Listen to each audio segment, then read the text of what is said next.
Hi guys, my name is Jenny Kelly and I am thrilled to be joined by sports broadcaster and journalist Marie Crowe. Marie, how are you keeping? I'm great. Thanks for having me. No problem at all. Thank you for joining us. Have you done one of these quick fire rounds before? Never, actually. So I'm a bit nervous. A bit nervous? I know, we'll go easy on you. I don't get it wrong.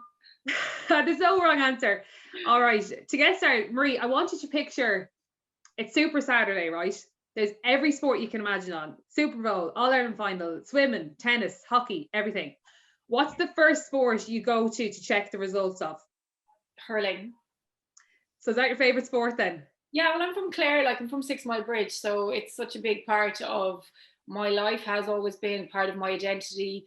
There's only one club in the village really, like for me anyway, and that was the hurling club, the hurling field. It was just hurling, and camogie as well. Like we were all kind of united under the one umbrella. Well, it felt like that actually. Obviously we aren't really, but it definitely did feel like that was what was binded our community, was hurling and the GA club. And is your family still involved with the hurling? Yeah, my dad's actually the manager of the 6 Mile Bridge senior team. So himself and Davy Fitz are over that, and they've won now the last 2 county championships in a row. But he'd have been involved in hurling my whole life. Like he was training teams when I was just born. He trained Limerick to an All-Ireland final. He trained Clare then on numerous occasions. He's in backroom teams with Lynn Gaynor, with Tony Considine. He was on minor team, or training minor teams, managing minor teams. So it has just been such a constant, like to be going out training in the evening time was completely normal for me. Are you a morning or a night person? Morning, like love mornings, get up early all the time. But once 9 o'clock comes, I'm like ready for bed. I go to bed nearly before my children. Tea or coffee? Coffee, love coffee, especially in the morning. Get up, have my coffee. I actually go to bed looking forward to getting up to have my coffee in the morning. That's how much I love coffee. And before, I'm wondering, so obviously RT game on is like on in the evening. So would you have to have, like, how many coffees would you have a day? Like, I know this might be a stupid question, but I'd be interested because you'd have to get your energy back up again to go live. Too many. I definitely have 2 in the morning, and then I probably have another one maybe mid-afternoon. And then if I'm a little bit tired, I might have one before the show as well. I try not to have any in the evening. I go for the decaf, or I go for a cup of tea. I do like tea as well. Yeah, tea is good. Crisp or chocolate? Ooh, a bit of a mix. I kind of like both, and I like both together as well. Which you have to choose. Oh, together is interesting. Yeah, I do. Like, I definitely like. I think maybe because when I was a kid and often at school and lunch, you'd have a packet of potatoes and a bar of chocolate, so they were very combined for me. But if you put them in front of me, I'd probably reach for the chocolate. Fair enough. Who was your role model growing up, Marie, and why?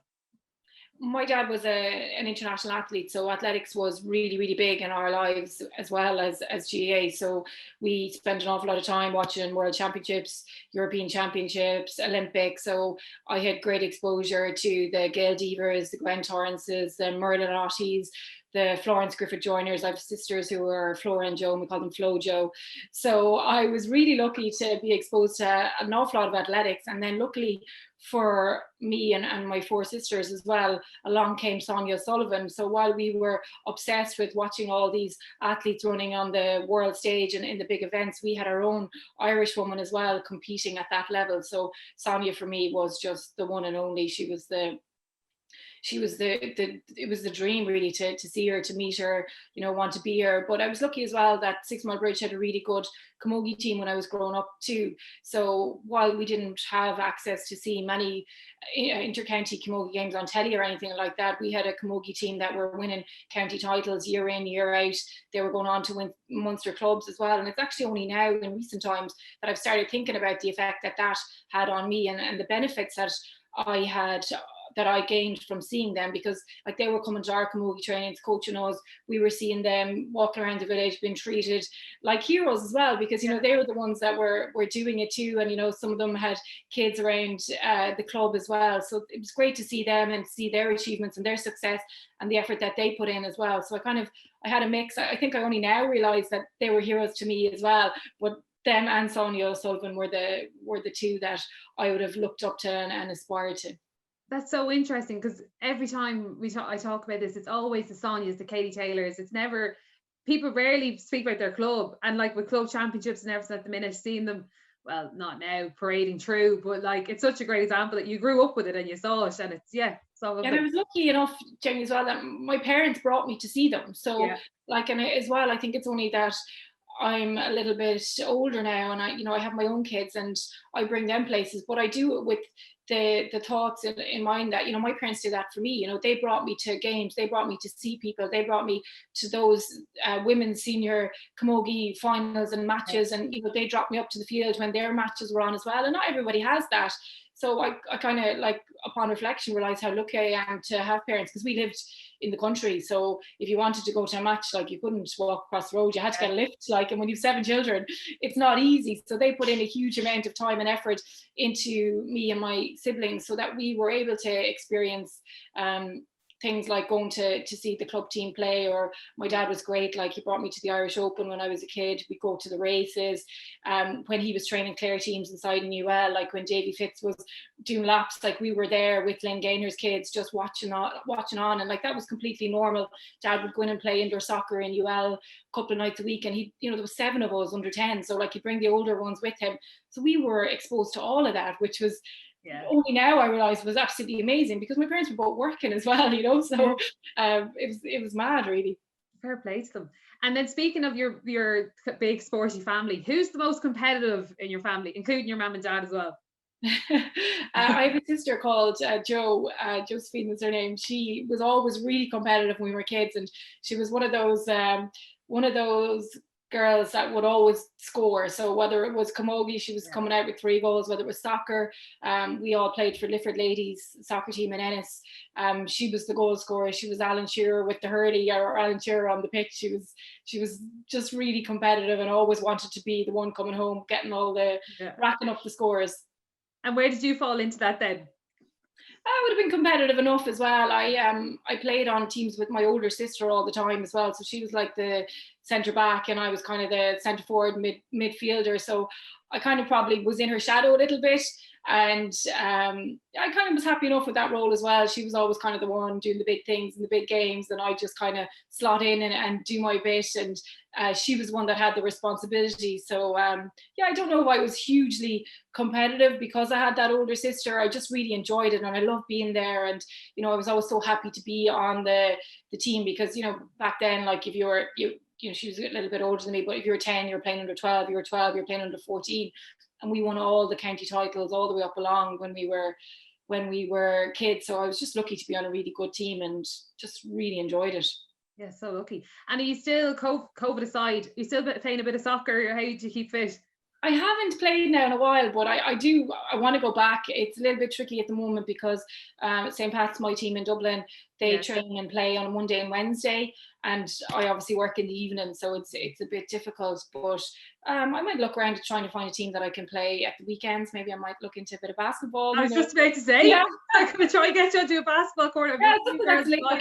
It's just hard, and I'm sure there's loads of people who are in the same situation as me, just trying to find something that is on a little bit later, or if you've kids now and they're gone to bed and you want to get out and try and do something. So I'll definitely look into that if the soccer time still is on at 6:30. It's all about time, isn't it, really? Marie, 3 sports stars who you'd have over for dinner, and what would you cook for them? Oh, that is a tough one. I'm not great at the old cooking. They probably get pasta, chicken and broccoli, but I think they might like that because that's generally what people tend to eat. God, that is a tough one. I'm going to just go kind of local because there's people that I really like the company. I love Lindsay Peat because I just find that she's just got such a wide variety of experiences. She, like my kids, and I love when they say this, especially my eldest fella, he plays basketball with Aina, he plays GA with Judes, he plays soccer, he's in an athletics club.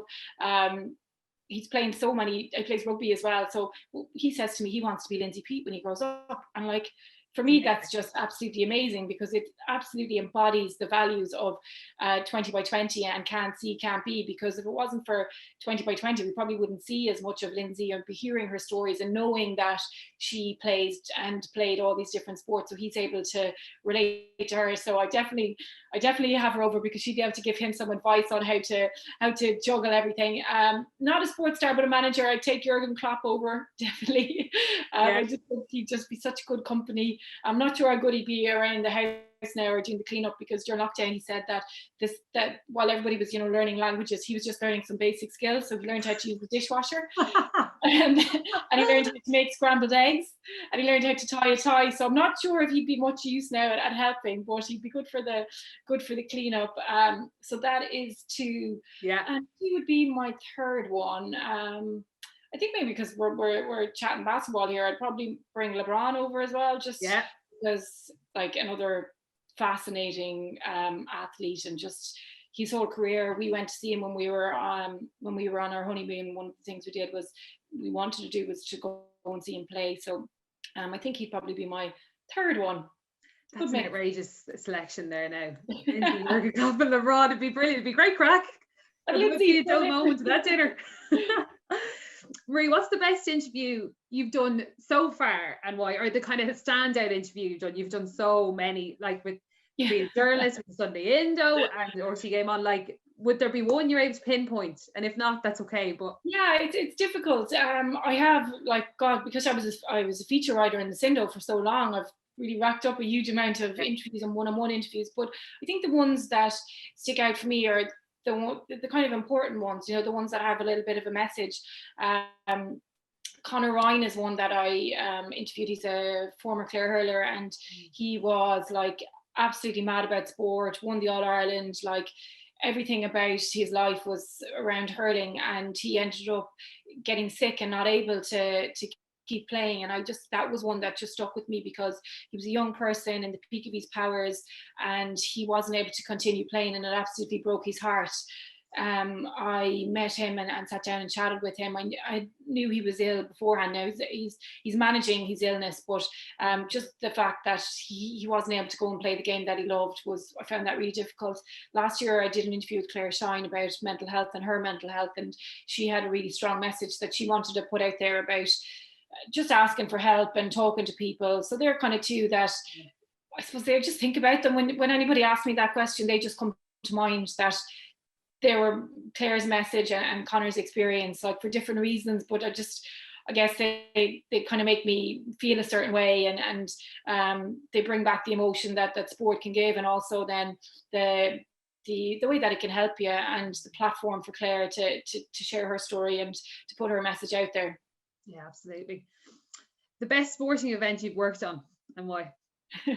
So I've been lucky, like I've been at quite a few quite a few big ones, but like I'm going to go back to the hurling again, and because I worked for the Sunday Indo, I never really got to work at an All-Ireland hurling final because they were on Sundays and the paper was out Sundays. So, but in 2013 there was a replay, and Claire happened to be in it.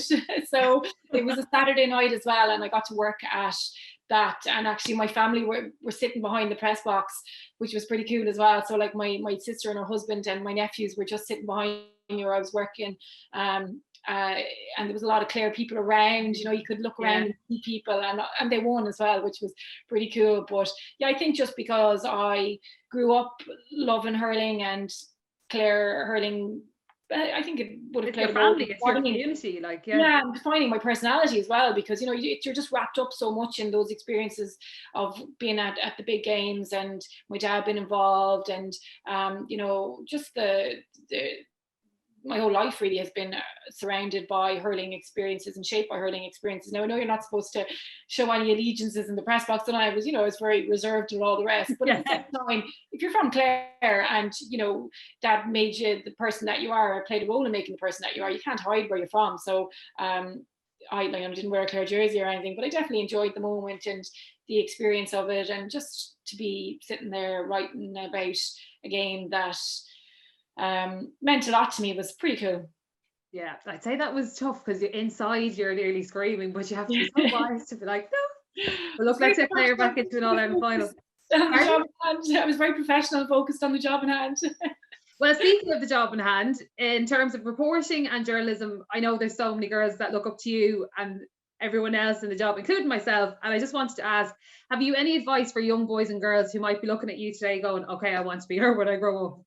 Yeah, I do. I think for me, the most important, there's 2 really important things that I found have helped me in my career. And One of them is hard work. And I think that kind of goes without saying, that if you want to succeed in your career, you need to work really, really hard and keep getting better and keep asking for feedback and keep learning, and never think that you've reached the level that you should be at, because you can always get better. You can always learn. The other thing I found is that if you are a journalist, you have an awful lot of opportunity to go and find your own stories. So if you're proactive and you have the work ethic and the initiative to go and bring up that person that you've always wanted to interview, that you thought, okay, I'm not going to get that interview ever, but just go for it, try it, use your phone, use your contacts, be brave, and you can make it happen for yourself. And there isn't that many industries out there that you can make it happen for yourself. But I think in journalism, because you can use your own platform and find your stories and use your contacts and just go after it, that you do have a really good opportunity to chase it down yourself. And I did an awful lot of that myself, with just trying to get stories, use contacts, ringing up people that I didn't know that I was nervous about, just so that they would talk to me and give their story. Because if you get a good story, no one is going to refuse printing or airing that story, because it's a good story, and you have that ability to go and find that story yourself and get that story told, which is really good. And then I think when it comes to interviewing people, which I love doing, like for me, I would just talk to you all day here, Teddy. I just love going out chatting to people. But there's skills in that as well, and I don't think people realize that there's skills in it, and you have to develop them and hone them over time. But knowing when to ask the right questions is something that you need to become aware of, I think, because it does take a little bit of time to learn. Okay, there's, especially sports people, they're so interesting. They'll have had highs and lows, they'll have been through difficult times, and you want to be able to go and probe those people and get those answers and those experiences out of them. And that takes a little bit of skill. You need to my dad always said, uses the Gambler song, you got to know when to hold it and fold it, and that I think can apply to interviews as well. And just having the awareness of, okay, this isn't the right time to go there, or this is the right time to go there, and to have the skills then to bring those answers out of people. So it's just learning that and being aware of it as well. And sometimes it might be just practicing with your parents, or practicing with your friends, or practicing with your teammates, but it does take a little bit of work to get there. And do your homework as well, I feel, is probably vital. Like, that's actually a really good one. Yeah, because I think you're always more confident when you've the work done. And you can, it's kind of like sports people say that if they have prepared well enough going into a game, that they're confident then that they can get go through the process and get the outcome. And I think that definitely applies to journalism, to interviews, to going to live matches and doing your reporting and all that stuff. Yeah. And Marie, has there been any challenges along the way? I'm sure there's been, like for everyone in life and all jobs.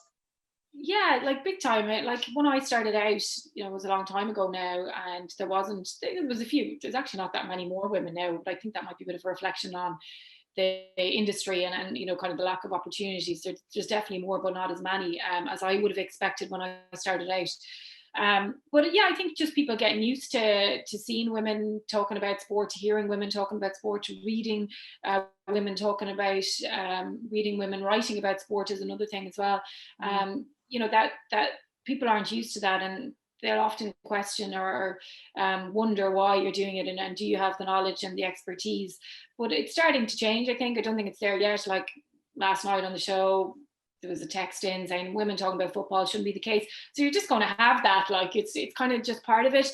You're going to have people that have that mindset, but I think the next generations coming through might not have that mindset, because they'll be more used to seeing and hearing people. They'll grow up wanting to be, the boys will grow up wanting to be Lindsay Peat, or wanting to be Robin Heath, and wanting to be Noel Healy. And we didn't have, and a lot of our male peers as well wouldn't have seen the women that the next generations coming up see. But yeah, that's a bit of a challenge, just seeing, or coming up against people that think women shouldn't have opinions on sport.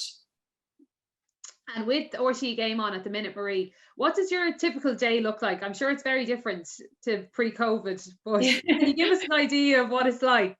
Yeah, it's actually, I love it. It's great. So it's before I used to go off out interviewing people and going to press conferences and going to events, and there isn't that many of them now. I'm looking forward to them coming back and actually just getting a bit of FaceTime with people again, because that's how you make your contacts as well, and that's how you build up your rapport with people, is out seeing them. And you might interview somebody on a Wednesday in February, and then in 6 months' time you might think, okay, let's get that person again, and you'll have met them out and about and formed that kind of a bond with them. So now I am at home all the time before I go into the studio. So I get all my prep done, sitting at home in my house and just researching, reading match reports, getting prepped for whatever interviews are coming up that day. And as you said, it could be totally different. It could be basketball one day, it could be cricket, it could be camogie, it could be Champions League, lots of different things. So it varies every single day. During COVID, I found it was kind of a lot of news, like, when we were tapping into the news of the day, which was the COVID numbers, and seeing then how they affect sport. But now, thankfully, there's a lot of action, and we're getting back to previewing games and reviewing games and getting interviews with people that were in games or in games at the weekend, or looking ahead to whatever fixtures coming up as well. It's different. I don't mind the way it is now, because there's no point getting annoyed about not being able to go to press conferences. It's going to come back. You just have to be patient and just work through this time where it's a lot of sitting in front of the laptop Googling things, as opposed to going out and getting information. And I'm sure you're learning new skills as well, like every day, because if you have phone interviews, anything could happen. Like lines could drop, you're then on the hop, you have to to keep it going. And I'm sure your heart drops, but you just get used to it. It's practice. Yeah. So you'll probably learn more skills than you think. Yeah, definitely. It's just been able to react on the fly when, as you said, improvise, with me now. So I have to be very cognizant of how people sound, and making sure that they are feeling okay just from their voice, as opposed to seeing them, and being able to sense people's feelings to questions rather than seeing their reactions as well. So, that's a really good point. Definitely learning lots of new skills. That's brilliant. And moving on to the 20 by 20 campaign, Marie, and it's technically coming to an end at the end of this month, but it's not coming to an end. It's only getting starting, really. I was doing a bit of research on you, and I was watching the play-by-play event that yourself and Lindsay Peach and Jenny Murphy were on there in, I think it was last year. And you mentioned that you interviewed Lindsay Peach in 2009 in Anderson's, and it was like your first kind of women in sport feature in the Sindo, and it was Lindsay's first interview as well. And I couldn't stop laughing at how you were describing it, and I could just imagine the pair of you. And I wanted to ask you, what's one of the biggest changes you've seen? Like Lindsay in 2009, she trained Dublin or ladies football for Dublin, and now she's a superstar. She's an absolute legend. She's come up a few times. I'll have to send her on this video later on. But what's the biggest change you've seen? Because it's obviously been that was ages ago. We have come a long way. Big time. Yeah, I think it's visibility, just people knowing the superstars that we have now, because they were there all the time. We just never got to see them. We never got to hear them. We never knew their stories. We never knew that the value that they could bring to us seeing them, because it was like almost an invisible movement where they were just doing what they're doing now, but we just didn't know about it. We couldn't see it. We weren't hearing what kind of training they were doing. We weren't hearing the lifestyles they were living. So just being able to, I think the Ireland women's game on Tuesday night just summed it up for me, that we were able to turn on RTE television and see 11 players in green jerseys, know all of their names, know what clubs they were playing at, know all their histories, know their stats, know everything about them, and just know that they're on the brink of a massive qualification, at the end of a massive qualification campaign, and in with a chance of qualifying as well. We knew so much about them. And my dad rang me when I was on the way to work on Tuesday, and was like, "Oh, what time or what channel is the women's game on? I can't see it on the Sky Planner." And that's just such big progress, because it's not just the niche market that we had before of women who were playing sports and vaguely interested in sports and interested in sports, were aware of women's sport. Now it's much more mainstream, and for me, that's brilliant. And I think when you think of Ireland women's hockey team, you think of the Dublin ladies footballers going for the 4 in the row. you know, all our individual athletes as well, Kieran McGeehan, just so many Ireland women's rugby team, the soccer team that I mentioned. Like, I love watching the Women's Super League now because there's so many Irish girls on it. Like, it's just brilliant to be able to see them. It's amazing. Yeah, and I think all those sports stars that you've mentioned will help with the kind of 12 to 14 age bracket of dropping off from sports. We do see that. So it's kind of like that will help. But is there anything else we can do to try and keep these girls and boys in sports? So like you touched on it, your parents brought you to all the games when you were younger, and it was a mix of different sports. Like I'd be saying, try everything and keep doing what you can just to keep them involved in the sport. Like it's tough for basketball at the minute, obviously it's at a halt, so we've a bit of work to do next year to keep them in the game, you know. But is there anything you think that we could do to keep kids in sport, involved in sport? I think encouragement goes such a long way, and like there is responsibility on parents as well, I think, to keep encouraging, because that little research from a few years ago now, one of the main reasons that girls dropped out of sports was because they weren't encouraged enough, and a lot of parents admitted that they encouraged their sons more than their daughters to stay with sport. So I think if you can kind of understand that, it'll give you a huge amount. Okay, it's not just going out and running around the pitch, you know, it's the friendships that you make as well, and the character that you build because of the experiences that you have. And also I think it's the knowing the value of exercise, because I find with a lot of friends of mine, they would have dropped out of sport when they were younger, and they're going back to running and gymming and just exercise, because now they understand how important it is to a lot of things like health, physical health, mental health, just having that bit of headspace, having a bit of distraction from everything that's going on. And like, I think if you know that as well when you're younger, you're kind of more inclined to stick with things. So